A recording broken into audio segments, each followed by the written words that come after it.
I'd like to address the Fair Pay to Play Act, the new law signed by California Governor Gavin Newsom that will allow college athletes in the Golden State to financially benefit from their likeness and image. The law is being celebrated as the death knell for NCAA amateurism. Newsom signed the bill on the set of LeBron James' HBO show, The Shop.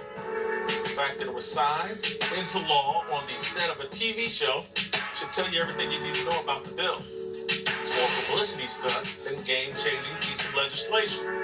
Newsom and James are brand builders. Newsom wants to be president. James wants to be Muhammad Ali.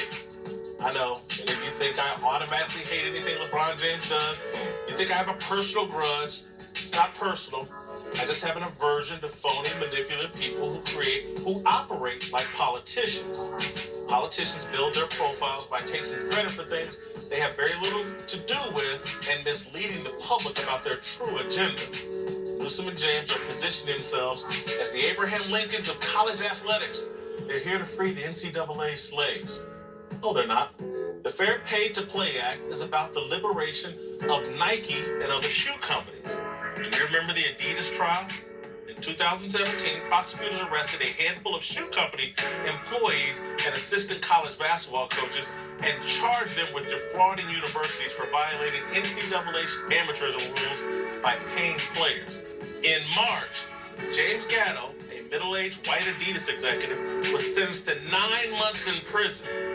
You think that didn't shake up the executives at Nike and other shoe companies?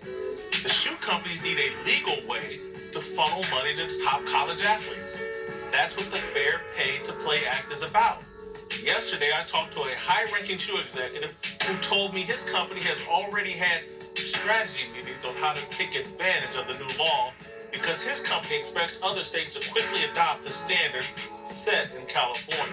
LeBron James, like every other good corporate employee, does exactly what his Nike overlords tell him to do. Nike told King James to keep his mouth shut when prosecutors immorally made felons out of James Gatto, Chuck Person, Merle Cole, Christian Dawkins, and others in the Adidas trial.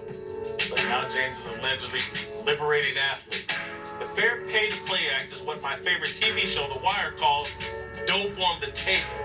It's a big press conference with pounds of cocaine and heroin displayed on a table and a politician claiming his police chief gets closer to winning the drug war. Nothing has changed about NCAA amateurism. The shoe companies get to repackage their money legally, and liberal college presidents still get to take the money generated by football and basketball and spend it on the sports that don't generate a dime. NCAA amateurism, an institution the architect of the modern NCAA, Walter Byers, analogized to plantation slavery 22 years ago, remains intact. Byers was the NCAA's first president and served until 1988. He was a white conservative from Kansas.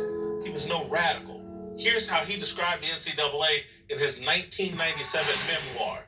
Today, the NCAA President's Commission is preoccupied with tightening a few loose bolts in a worn machine, firmly committed to the neo-plantation belief that the enormous proceeds from college games belongs to the overseers/administrators and the supervisors/coaches.